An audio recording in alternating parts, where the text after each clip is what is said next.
নমস্কার বন্ধুরা, আজ আমরা আলোচনা করব মধ্যপ্রাচ্যের অন্যতম শক্তিশালী কিন্তু সংকটগ্রস্ত দেশ ইরান নিয়ে।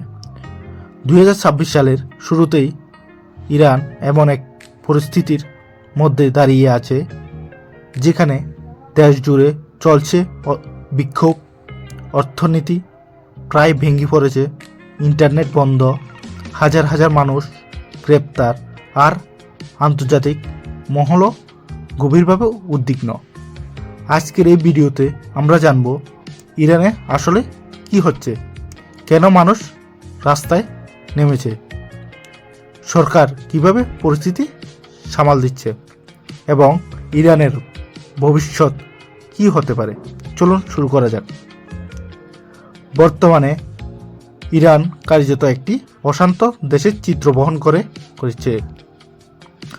2025 সালের শেষ দিকে থেকে শুরু হওয়া বিক্ষোভ 2026 সালেও থামেনি। আজ ইরানের রাজধানী তেহরান, ইস্পাহান, সিরাজ, মাশহাদ, তাবরিজ সহ 180টিরও বেশি শহরে মানুষ রাস্তায় নেমেছে। এই আন্দোলনে অংশ নিয়েছে ছাত্র, শ্রমিক, ব্যবসায়ী, শিক্ষক, এমনকি সাধারণ গৃহবধূরাও। দেশ জুড়ে গণবিক্ষোভ, সরকার বিরোধী স্লোগান চলছে। এই আন্দোলনের মূল শিকড় লুকিয়ে আছে ইরানের ভয়াবহ অর্থনৈতিক সংকটে। বর্তমানে ইরানের মুদ্রা রিয়াল ইতিহাসের সর্বনিম্ন পর্যায়ে নেমে গেছে।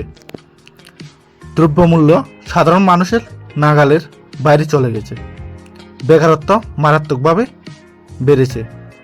1 কেজি চাল, তেল, ওষুধ সব কিছুর দাম কয়েক গুণ বেড়েছে। অনেক মানুষ দিনে একবার খাবার খেতেও হিমশিম খাচ্ছেন।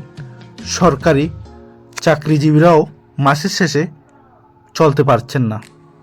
এই অর্থনৈতিক দুরবস্থায় মানুষকে প্রথমে রাস্তায় নামতে বাধ্য করে। শুরুতে বিক্ষোভ ছিল শুধুই মূল্যবৃদ্ধির বিরুদ্ধে, চাকরির দাবিতে, কিন্তু ধীরে ধীরে সেই বিক্ষোভ রূপ নেয় সরকার বিরোধী আন্দোলনে। মানুষ প্রশ্ন তুলছে, সরকার কেন জনগণের কথা শুনছে না? দেশের সম্পদ কোথায় যাচ্ছে? কেন সাধারণ মানুষ কষ্টে অথচ শাসক গোষ্ঠী বিলাসে? এই প্রশ্নগুলোই আন্দোলনকে আরও তীব্র করে তুলেছে। বিক্ষোভ ছড়িয়ে পড়তেই সরকার নেয় কঠোর সিদ্ধান্ত। দেশ জুড়ে ইন্টারনেট বন্ধ করে দেয়।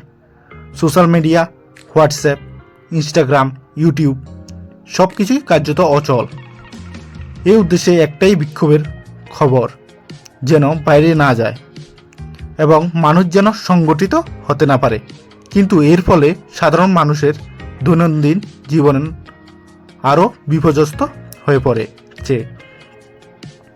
ইরান সরকার আন্দোলন দমনে নামিয়েছে পুলিশ, আধা সামরিক বাহিনী, নিরাপত্তারক্ষী।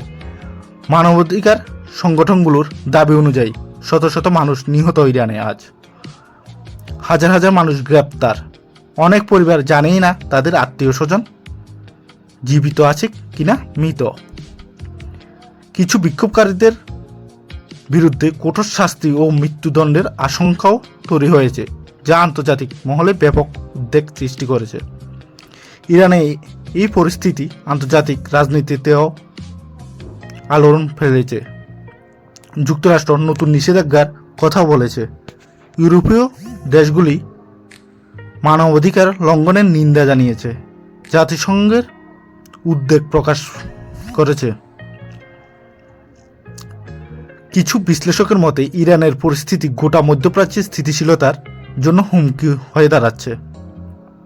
এখন সবচেয়ে বড় প্রশ্ন, এই আন্দোলন কি সরকার পরিবর্তন করবে, নাকি সরকার শক্ত হাতে সব দমন করবে?